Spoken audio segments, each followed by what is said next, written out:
Bem-vindos a mais uma edição do JR 15 Minutos, o podcast da Record que aprofunda as notícias que mais mexem com a nossa vida. Você fez o Enem 2023? O resultado foi publicado. As notas do Exame Nacional do Ensino Médio, Enem, foram divulgadas pelo Ministério da Educação nesta terça-feira. As provas foram aplicadas nos dias 5 e 12 de novembro do ano passado. Ao todo, mais de 3,9 milhões de pessoas participaram do exame. Com o resultado em mãos, os candidatos querem buscar oportunidades de ingressar no ensino superior. Mas onde usar as notas do exame educacional? O candidato inscrito no SISU pode participar do ProUni? Quais são os cursos com as maiores notas de corte? É possível usar o exame para estudar no exterior? O JR 15 Minutos de hoje discute essas e outras questões com o coordenador do curso Anglo, Madson Molina. Bem-vindo mais uma vez ao nosso podcast, professor. Obrigado pela oportunidade de vocês. Vai ser um prazer conversar aí com o público. E quem nos acompanha nessa entrevista é o repórter do Jornal da Record, Felipe Brandão. Felipe, além de avaliar o desempenho escolar dos estudantes ao término da educação básica, o Enem é um instrumento de acesso ao ensino superior. Olá, Celso, muito obrigado pelo convite. Oi, professor Madson, seja bem-vindo. Exatamente, Celso. O Enem é considerado a principal porta de entrada para a educação superior no Brasil. A nota do exame permite o ingresso em instituições públicas de todas as regiões do país através do Sistema de Seleção Unificada, o SISU. Nas instituições privadas, a nota permite conseguir bolsas de estudos parciais ou integrais pelo programa Universidade para Todos, o ProUni, além de servirem de parâmetro para acesso a auxílios governamentais, como o Fundo de Financiamento Estudantil, o FIES. Professor Madson, muitos alunos se dedicam ao máximo e muitas vezes acabam ficando até ansiosos à espera do resultado. Qual é a importância de se planejar para definir exatamente o que fazer com a nota do Enem nas mãos? O planejamento, ele é essencial. Então, lembrando que o exame do Enem, ele não é um vestibular. Sim, ele é de fato o exame de ensino médio aplicado simultaneamente, o mais amplo do nosso país, mas ele se torna um processo seletivo exatamente quando temos o SISU. O SISU, ele é uma plataforma em que temos mais de 260 mil vagas sendo oferecidas por mais de 120 universidades públicas, vagas para que eles estudem no ensino superior. Então, o SISU, de fato, ele é o grande portal de ingresso no ensino superior. E ele tem regras que são não intuitivas, eles são regras complexas, mas basicamente, qual é a grande intenção do MEC? Todas as vagas oferecidas por instituições de ensino superior públicas sejam ocupadas. Então, essa é uma premissa importante. E dentro desse ambiente, o estudante com as suas 5 notas TRI, que ele conseguiu fazendo a prova do Enem, a nota de redação, linguagem, ciências humanas, matemática e ciências da natureza, ele consegue pleitear uma vaga. Porém, o que a plataforma faz é colocar pesos diferentes para essas notas, a depender do perfil, do persona que um determinado curso, instituição deseja. Então, como um exemplo hipotético, uma determinada escola de engenharia pode adotar peso 4 para nota de matemática, peso 4 para nota de ciências da natureza e peso 1 para linguagens. Em contrapartida, podemos na mesma plataforma ter uma outra escola de engenharia que coloca peso 4 para linguagens, peso 4 para ciências humanas e peso 1 para matemática e ciências da natureza. Ou seja, eles conseguem moldar um perfil colocando esses pesos. Então, o planejamento do estudante, ele é importante. Agora, como se planejar? Primeiro, olhar as versões passadas do SISU. Então, na internet, hoje tem vários simuladores que os estudantes conseguem imputar essas 5 notas e já tem dentro dos simuladores os pesos e notas mínimas e que vai mostrar para ele uma probabilidade de conquista dessa nota, lógico, em função de dados passados. Além disso, é importante que ele se planeje para o dia, porque a depender da sua nota, ele tem que fazer a opção de cursos diferentes. Então, ele trabalhar algumas elasticidades, como, por exemplo, uma elasticidade de aptidão. Se eu quero muito medicina, mas será que eu consigo colocar uma segunda opção, um curso de engenharia, e conseguiria consiga performar uma carreira de engenheiro. Uma segunda elasticidade que seria uma elasticidade financeira, porque se ele vai estudar em uma outra cidade, às vezes os custos de vida são diferentes. E também as elasticidades emocionais. Você sair da sua cidade, longe da sua família, dos seus amigos, dos seus parceiros, é uma empreitada, mas que ela tem que ser muito bem pensada. Então o planejamento, sem dúvida, vai contar bastante. Ou seja, essa aí então é a orientação para o candidato ao fazer a consulta do desempenho na prova, né? Qual é o site, hein, professor? Todas as notas estão disponíveis na página do participante do Enem, que fica contido dentro da nota do INEP. E ali ele já tem exatamente esse link também para a plataforma do SISU.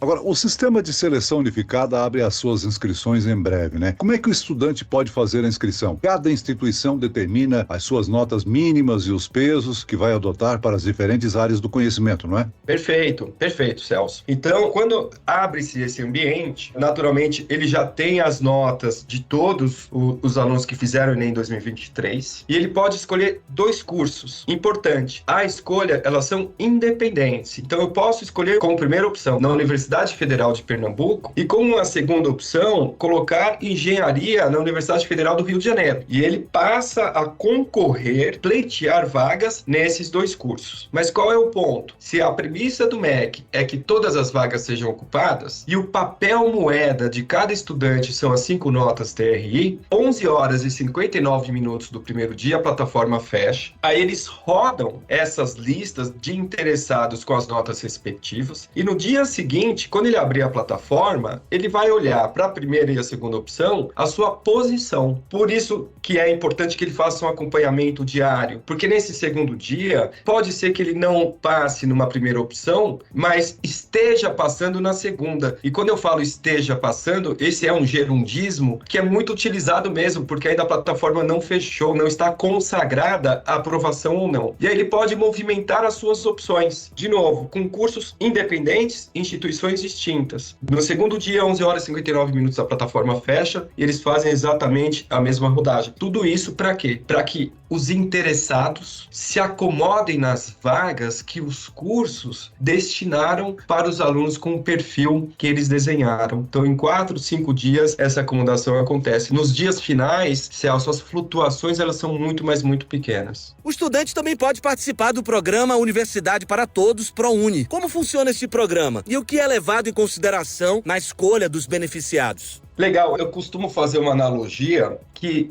seria a seguinte: se eu quero fazer uma faculdade, se eu quero estudar no ensino superior, qual que seria uma primeira opção financeira? Não pagar. Isso é possível no SISU. Caso eu não tenha sucesso no SISU, seria uma segunda opção, eu tenho que pagar, mas me dá um desconto, que é exatamente a proposta do ProUni, que ele oferece bolsas de 100% e 50% para os alunos que estudaram na rede particular ou pública de ensino, mas é um critério em função de renda. E caso eventualmente ele não consiga um desconto, se eu não consigo de graça, não consigo um desconto, já que eu tenho que pagar, qual que é a ideia? Vamos pagar em parcelinhas, que é exatamente a proposta do FIES, que é o financiamento estudantil. Então, tudo isso, o Enem, ele é o substrato para que você consiga participar desses 3 processos seletivos. Ou seja, ele, para se candidatar ao ProUni, ele tem que justificar, digamos assim, uma carência financeira, doutor? Sim, e isso é levado muito, mas muito a sério, né? Então, existem critérios, por exemplo, esse ano para o SISU, uma novidade, inclusive, que teve uma alteração na lei de cotas, que dentro do SISU, os alunos que fizeram ensino médio na rede pública de ensino, para que eles se enquadrem na categoria baixa renda, o teto baixou. Até antes era 1,5 salários mínimos e agora é de 1 salário mínimo per capita, de R$ 1.412. Então isso contempla a população mais carente. E no caso do ProUni, é exatamente essa ideia, né? É que você, tudo bem, ele pode ter se formado na rede particular ou rede pública, mas o que se olha exatamente é o critério de renda, isso passível de comprovação.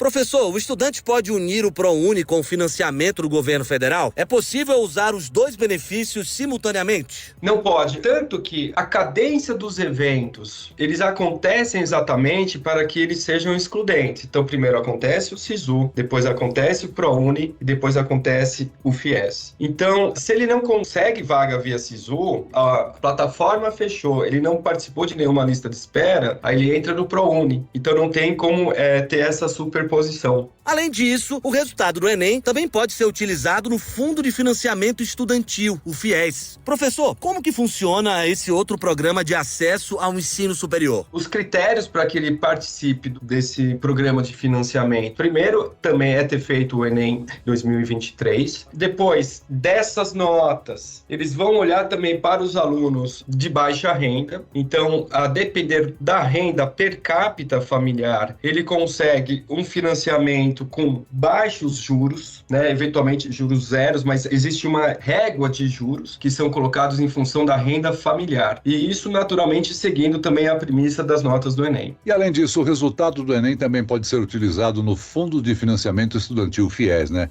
Como é que funciona esse programa de acesso a ensino superior? Dá detalhes para a gente. Como é que o estudante pode se candidatar? E um caso bem específico. Então, lembrando que o ProUni oferece bolsa 100% e 50%. Então, o estudante que conseguiu uma bolsa 50% no ProUni, ele pode pleitear via FIES o financiamento para essa bolsa, para esse valor de 50%. Então, nesse caso, é possível, vamos dizer assim, sinergizar os programas. Agora, a concorrência por essas vagas em universidades públicas costuma ser acirrada, né? Quais são os cursos mais concorridos? É possível usar as notas de corte de anos anteriores como referência para o aluno escolher os cursos que têm mais chance de passar? Tem vagas que, de fato, elas são meninas dos olhos, vamos dizer assim, de muitos Medicina estudantes. Continua sendo, professor? Continua sendo, Celso. Eu acredito que tem um motivo. O curso de medicina, ele é um curso caro. Uma escola de medicina tem que ter uma estrutura coerente, uma mão de obra coerente, professores especializados. Então, para quem quer cursar medicina e tem que pagar, normalmente eles optam por estudar mais um ano, fazer mais uma versão do Enem, pleitear mais uma vaga do SISU, porque às vezes é inalcançável. Então a medicina, sem dúvida, é hoje um dos cursos mais concorridos. E lembrando que o SISU ele permite uma migração interna de estudantes muito saudável, porque um estudante que é do estado de Pernambuco, se via SISU ele consegue uma vaga para estudar no Rio de Janeiro, ele vem para cá e vice-versa. Então essa é uma movimentação muito saudável pela troca de experiências acadêmica entre esses estudantes. E vale a pena, sim, olhar as versões anteriores. Então, existem plataformas que o aluno ele pode, automaticamente entrando a nota, ele já puxa esse histórico. E lógico que quanto mais dados passados, maior vai ser a fidelização do resultado, né? Ou menos erros vão aparecer para frente. Bom, professor, muitas instituições privadas aceitam a nota do Enem como forma de ingresso. Quanto maior a nota, mais chance de conseguir um bom desconto nas mensalidades? Com certeza. Então, hoje o Enem é muito interessante porque ele é um exame, mas com diversos desdobramentos. Um deles é o SISU, outro é o FIES, outro é o ProUni. Mas agora, por exemplo, existem algumas universidades que utilizam a nota do Enem também como um novo portal de entrada. Universidades públicas, como a USP. Então, tem um programa que é o USP Enem, como a Unicamp, que tem a Unicamp Enem, como a GV, a Faculdade Getúlio Vargas aqui de São Paulo, particular, mas utiliza a nota do Enem como um critério de entrada e tem também uma régua que, a depender da nota, você consegue aí um desconto favorável. Agora, além das universidades brasileiras, algumas instituições do exterior aceitam a nota do exame em seus processos seletivos, né? Onde o candidato pode consultar essa lista, professor?